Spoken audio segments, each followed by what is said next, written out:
आइए आज हम 8 ग्रेड अभ्यास पुस्तिका सामाजिक विज्ञान कक्षा 6 अध्याय 4 की हम प्रश्नों के उत्तर लिखेंगे।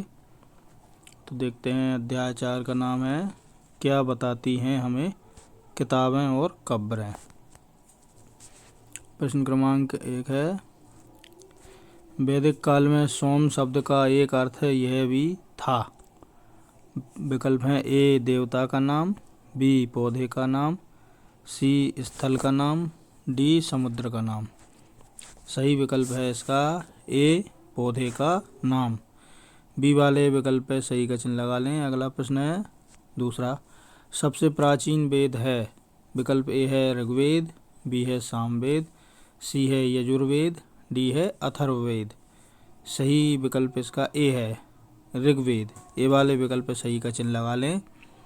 अब अगला प्रश्न है तीसरा, किस वृक्ष की छाल पर लिखी पांडुलिपि कश्मीर में पाई गई थी।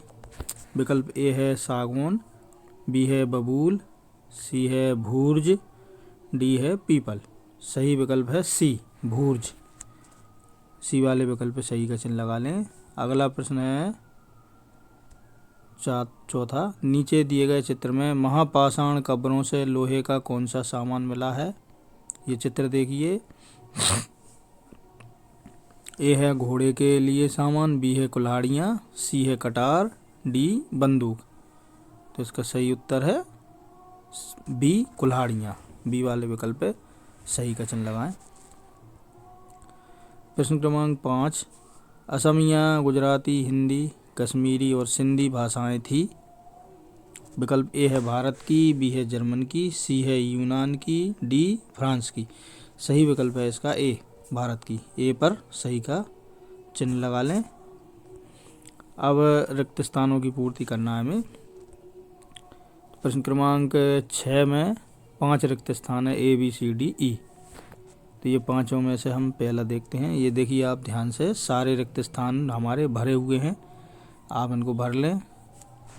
ए है महापाषाण कब्रें बनाने की प्रथा लगभग 3000 साल पहले शुरू हुई। तो 3000 भर लें इसमें ए में।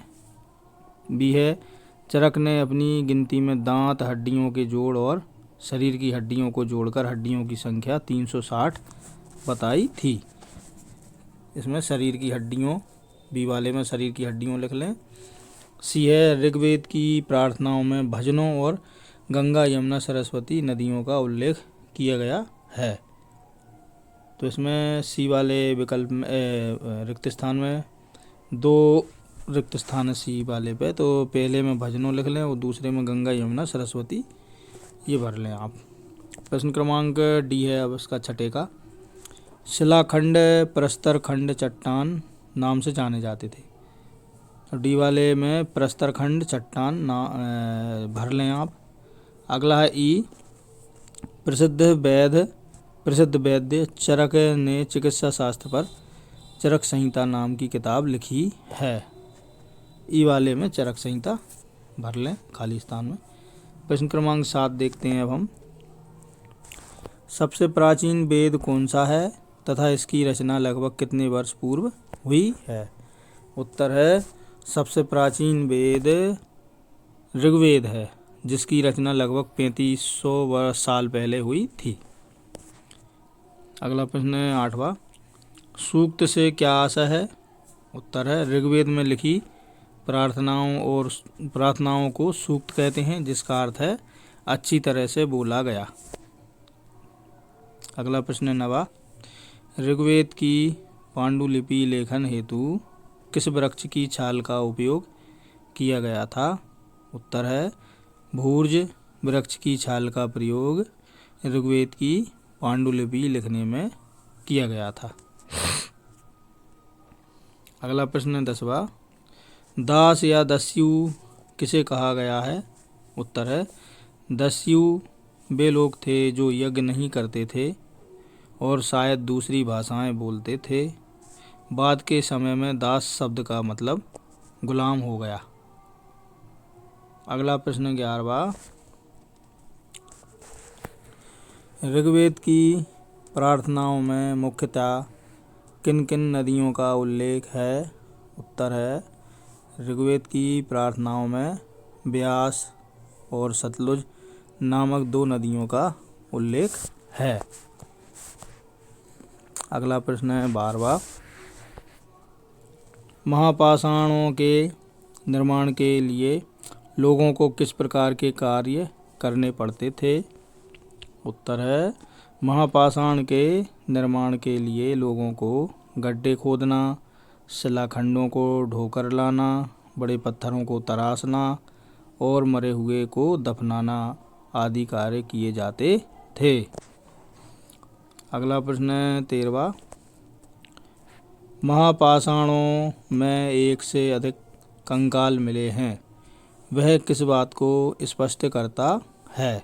उत्तर है कभी कभी महापाषाण में एक से अधिक कंकाल मिले हैं, वे यह दर्शाते हैं कि शायद एक ही परिवार के लोगों को एक ही स्थान पर अलग अलग समय पर दफनाया गया था। अगला प्रश्न है 14वां। इनाम गांव में पुरातत्वविदों को किन किन खाद्यान्नों के बीज मिले हैं, उनके नाम लिखिए।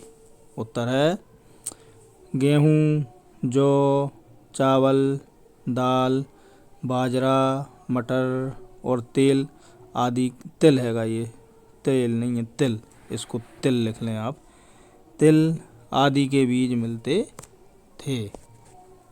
अगला प्रश्न है 15। लोगों की सामाजिक स्थिति की असमानताओं को किस प्रकार जाना जाता था? उत्तर लोगों की सामाजिक स्थिति की असमानताओं का पता कंकाल के साथ पाई गई चीज़ों से लगता है। कुछ कंकालों के साथ सोने चांदी की चीज़ें मिली, तो कुछ कंकालों के साथ मिट्टी के बर्तन। अगला प्रश्न है 16वां। युद्ध में जीते गए धन का बंटवारा किस प्रकार किया जाता था? उत्तर युद्ध में जीते गए धन का कुछ भाग सरदार रख लेते थे तथा कुछ हिस्सा पुरोहितों को दे दिया जाता था। शेष धन आम लोगों में बांट दिया जाता था। कुछ धन यज्ञ करने के लिए भी प्रयुक्त होता था। इसी के साथ हमारा अध्याय 4 यहाँ पर कंप्लीट होता है, पूर्ण होता है। यदि आपको हमारा ये वीडियो अच्छा लगा हो तो हमारे वीडियो को लाइक ज़रूर करें और कमेंट सेक्शन में जाके आप अपने महत्वपूर्ण सुझाव हमें ज़रूर भेजें।